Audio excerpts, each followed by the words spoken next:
few things you need to know about your human rights. They are not gifts from the state. They are your everyday essentials.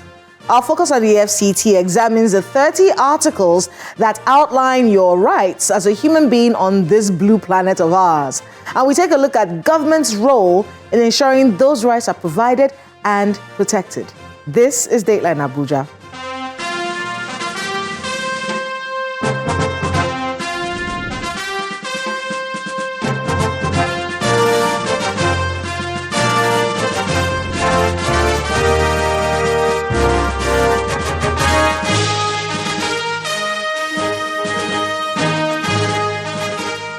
Hello and welcome to Dateline Abuja. I'm Kayla Magwa. Let's begin with our Abuja wrap. President Tinubu directs ministers to obtain presidential clearance for escorts.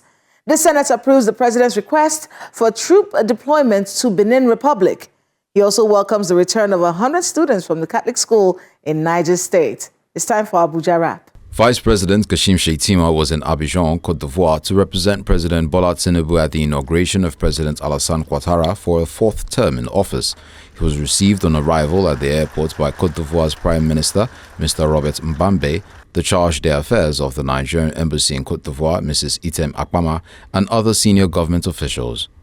President Bola Tinubu has commended the gallantry of Nigeria's military for responding swiftly to the request by the government of Benin Republic to save its 35-year-old democracy from coup plotters who struck at dawn today.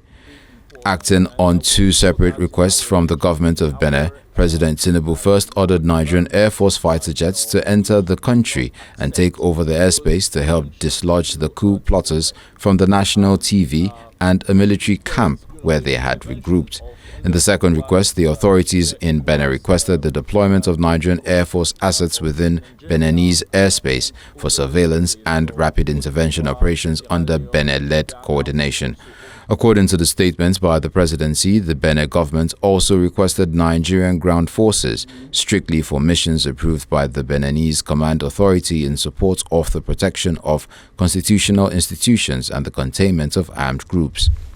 President Bola Tinubu has commended the security agencies for their tireless efforts in securing the freedom of the 100 students of Papiri Catholic School in Niger State. While expressing his joy over the safe return of the students, President Tinubu equally charged the security agencies to ensure the swift release of the remaining 115 students and their teachers who are still held hostage. Vice President Kashim Shettima says President Bola Tinubu remains steadfast in tackling security challenges in the country and is acting decisively to frontally address the concerns. According to him, the Tinubu administration is determined to support the security establishment in Nigeria and beyond to discharge their responsibilities to the nation. The Vice President stated this when the faculty and participants of the Executive Intelligence Management Course 18 of the National Institute for Security Studies visited him at the Presidential Villa, Abuja. Vice President Kashim Shettima has announced the new security and economic framework aimed at unlocking Nigeria's vast marine and aquatic resources under the blue economy.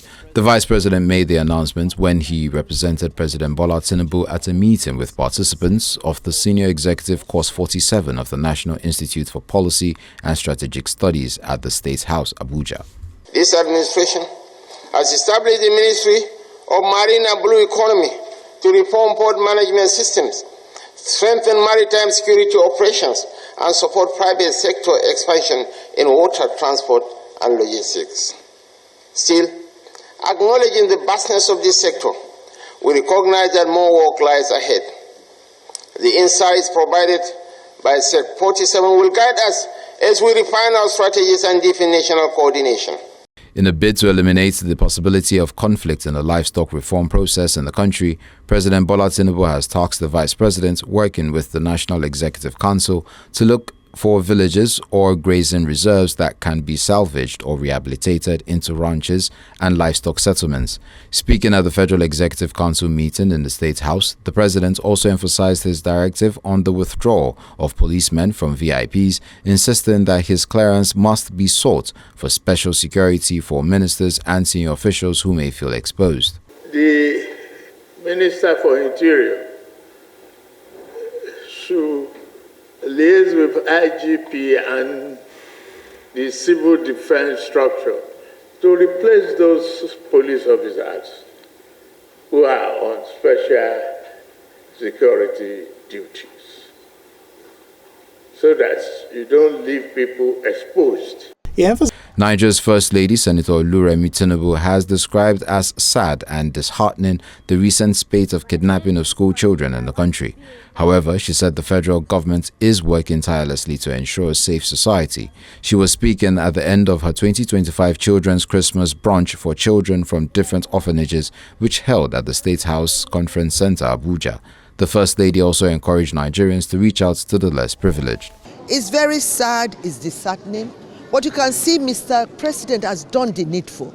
They've gone after them. This is the quickest rescue we've ever gotten in abduction in the history of this nation. So you can give Mr. President, cut him some slacks. Nigeria is a big, huge population. Over 250 million people. Close to the population of US. We are working 7 days a week in here. We want to see every child. We are going to leave this place somehow. You think I don't want a safe society? I do.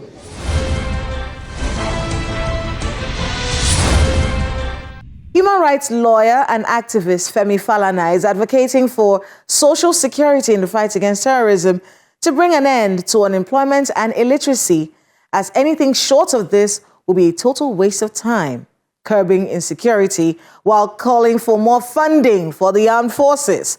Mr. Falana also asked the Nigerian Bar Association to call to order state attorneys general that failed to prosecute terror suspects. He was speaking at the Human Rights Day celebration in Abuja, the nation's capital. Please watch this.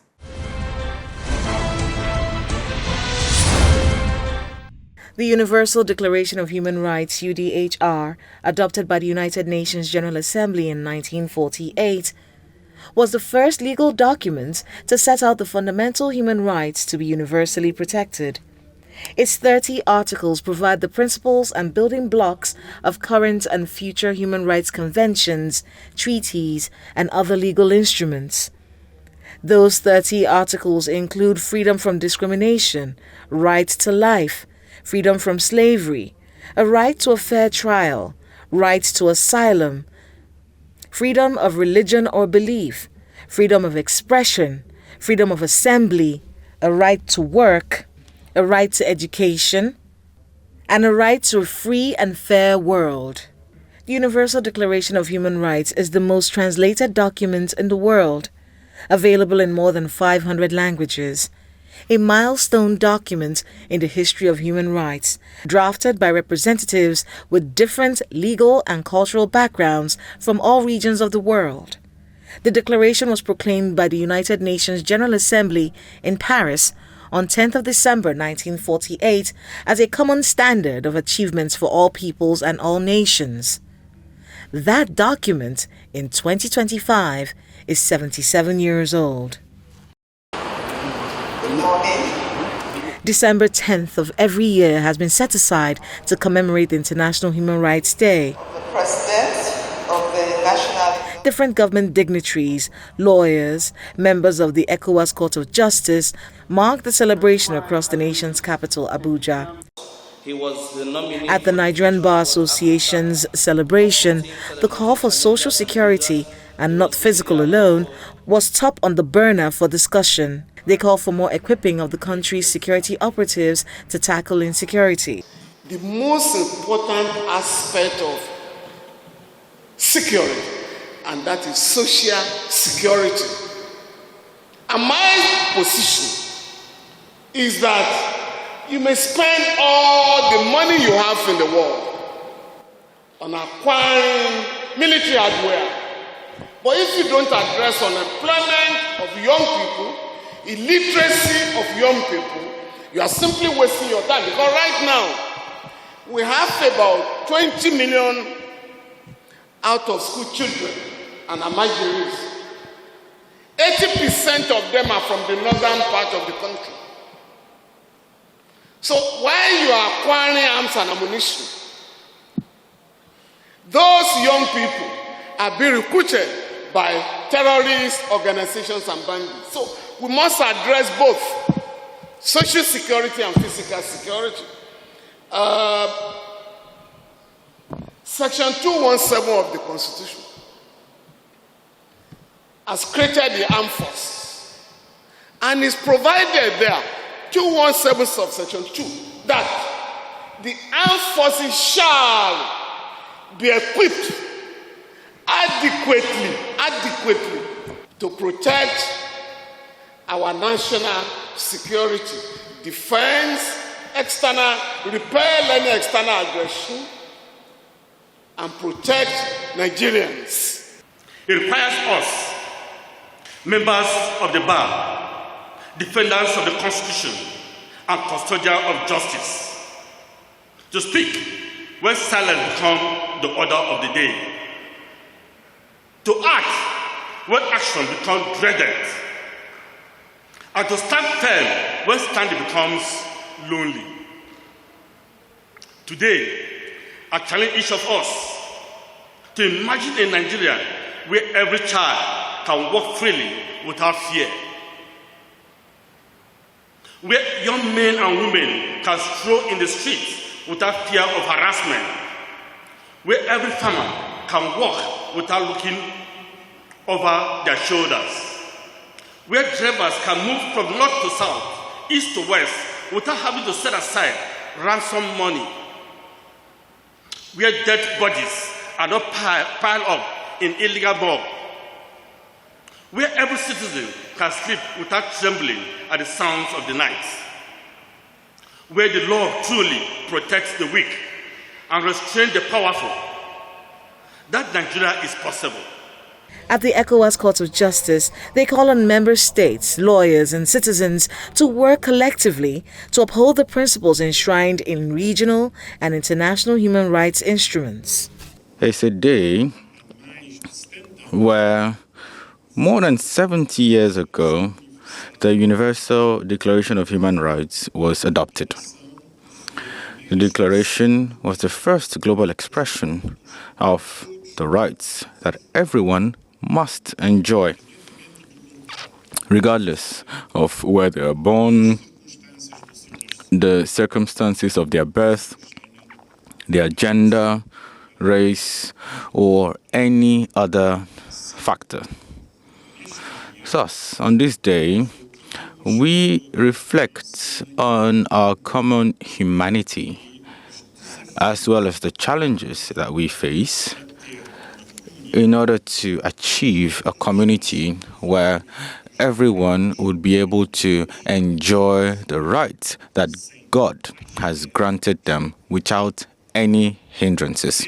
For the Executive Secretary of the National Human Rights Commission, Tony Ojukwu, the work of the Commission is now critical to all aspects of human life more than ever, as he called for the support of all in its fight to promote universal human rights. The spirit of today's gathering echoes the timeless messages encapsulated in the promotion, protection, and enforcement of human rights for all in Nigeria. Our work is not rooted in protest, but in unity, not in anger, but with resolve to uphold human rights, not as spectators, but as active participants in shaping a Nigeria where every right is protected, every voice matters, and no one is left behind in the promotion and protection of human rights. Our celebration today is a reminder that human rights flourishes where communities embrace harmony, mutual respect, and peaceful coexistence. Moreover, the award to be given out today is a tribute to those who, through courage and consistency, have supported the cause of human rights through the work of the Commission. Their support strengthens the Commission to continue its work with the belief that the work of the Commission is doing is appreciated. As Nigeria's human rights institution, we recommit ourselves to the mandate that has guided us for these 30 years to protect, promote, and enforce the rights of all persons in Nigeria. The theme for this year is human rights, our everyday essentials. According to these activists, it is very apt, as it is a reminder that the rights of individuals are not abstract ideals or gifts by the government, but necessities for all to live a dignified existence.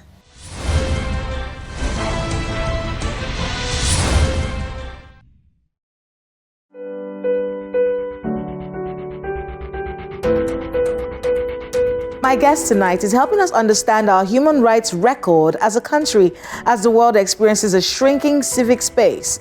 How are we faring in Nigeria and the FCT? And is the government ready to ensure the availability and protection of human rights? Kevin Fineface, a security expert, joins us tonight for this very important conversation.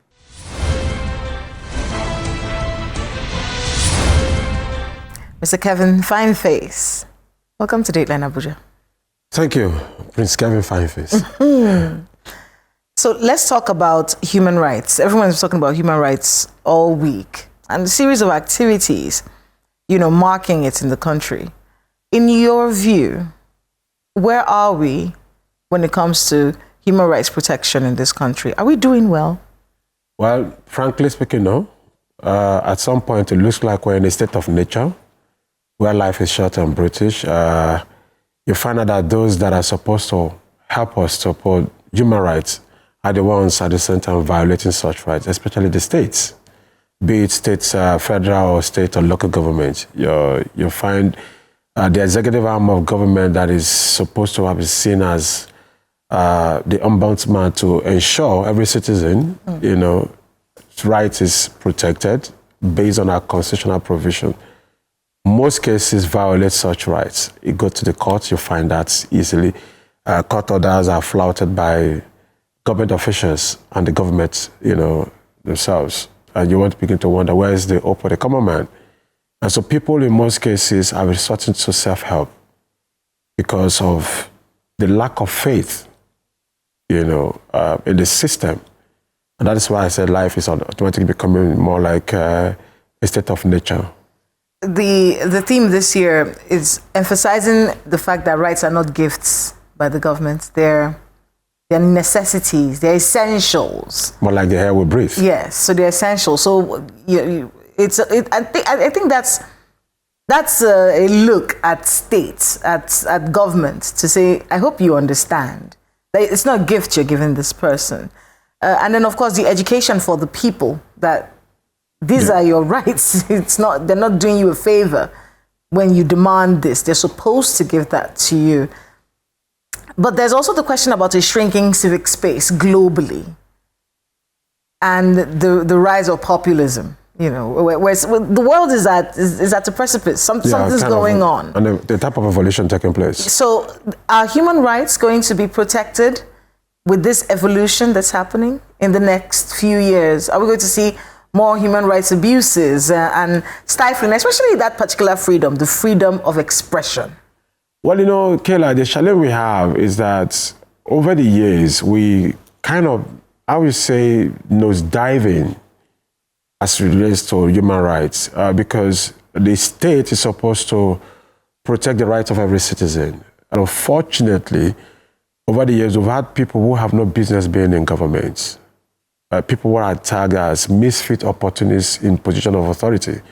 And so when they get there, the first thing they do is to destroy structures and decide to impose what they believe will sustain themselves in those positions of authority. People who are supposed to ensure the rights of citizens are properly, protected, they flout it. I'll give you an instance.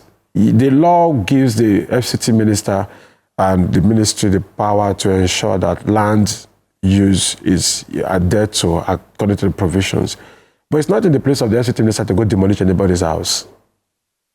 It's supposed to go back to the law to say this person has violated these rights and I need redress. The court will give an order for that to be demolished. But we see where they just take bulldozers, go and destroy people's homes. That is a violation of human rights. It's an impository act that we're saying. Now, when the law, in some case, some guys, I need to protect myself because the law can't protect me. Or they say, we're violating the law. So you see, people are trying to survive. And in the next couple of years, what we'll begin to see is where the illegality will become a type of norm because a consistent appearance or act of certain kind of act make it seem to be right. When I was growing up in primary schools, we were taught civic education. And you did not just mere civic education, your civic responsibilities are stated. So you grew up knowing what responsibilities that you are supposed to do, and you expect the government to do same. NSAS 2020, we saw what happened. People who were just trying to demand for justice and to be protected were shot at by the same states. They didn't do anything wrong. Yes, there was an economic activity that was put on hold, but that shouldn't have warranted such kind of killings. Nobody was sacked as a result of that. Nobody was held responsible. We only saw some kind of compensation that was being done that some have not even still received 5 years after.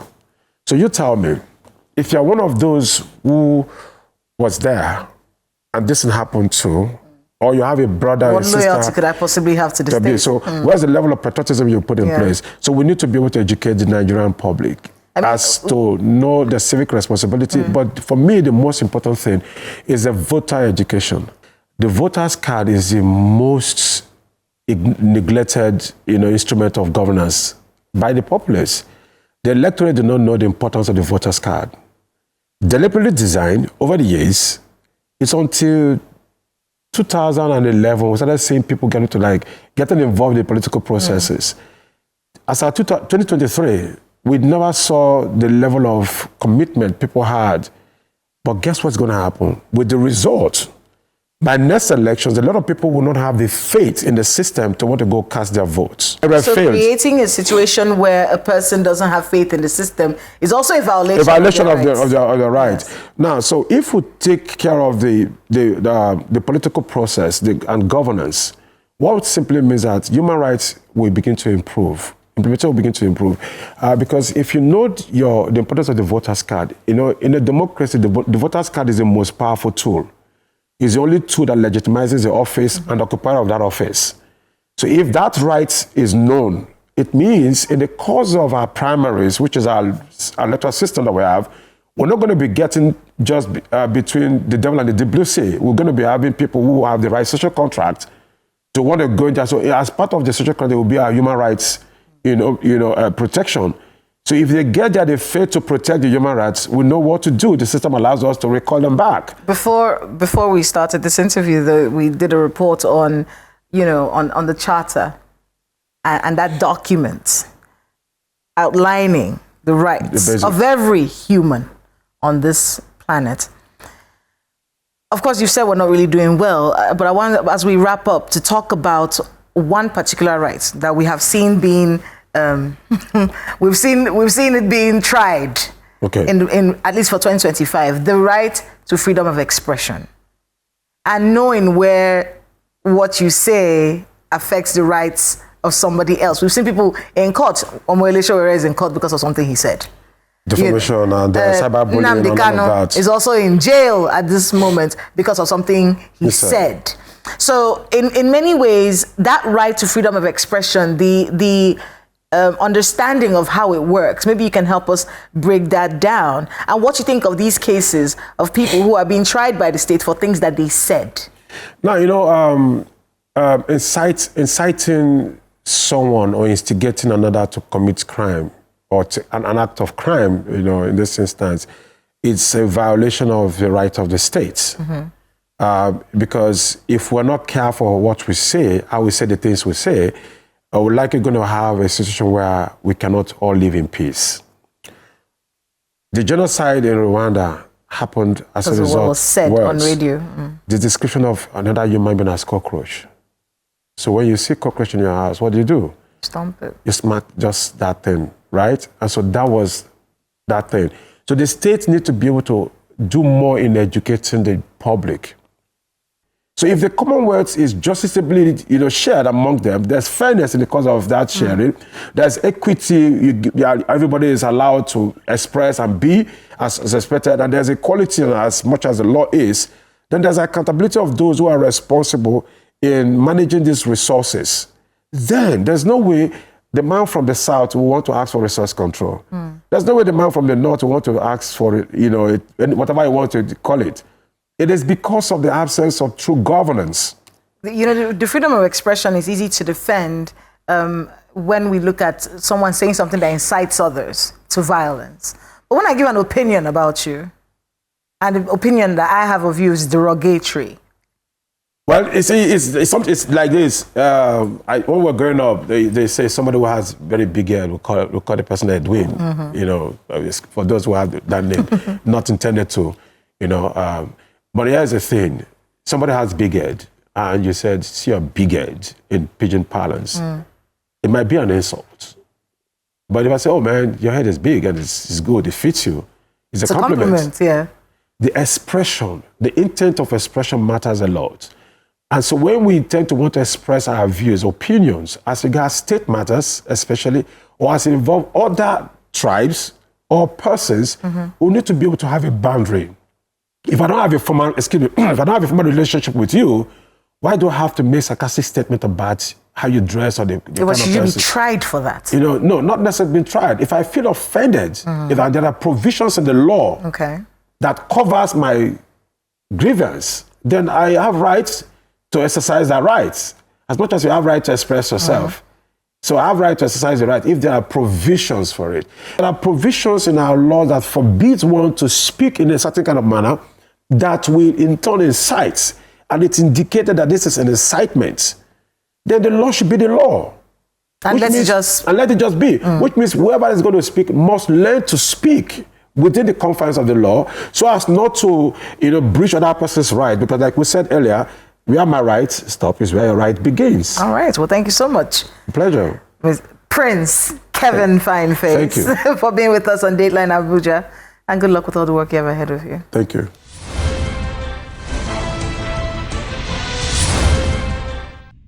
Thanks to my guest and to everyone who spoke to us today on the program. States have obligations and duties under international law to respect, protect, and fulfill human rights. The obligation to respect means that states must refrain from interfering with or curtailing the enjoyment of human rights. The obligation to protect requires states to protect individuals and groups against human rights abuses. The obligation to fulfill means that states must take positive action to facilitate the enjoyment of basic human rights. Meanwhile, as individuals, while we are entitled to our human rights, we should also respect and stand up for the human rights of others. That's Dateline Abuja this week. Please let us know the happenings in your neighborhood using the social media handles showing right now on your screens. Thank you so much for watching. I'm Kayla Magwa. See you next time.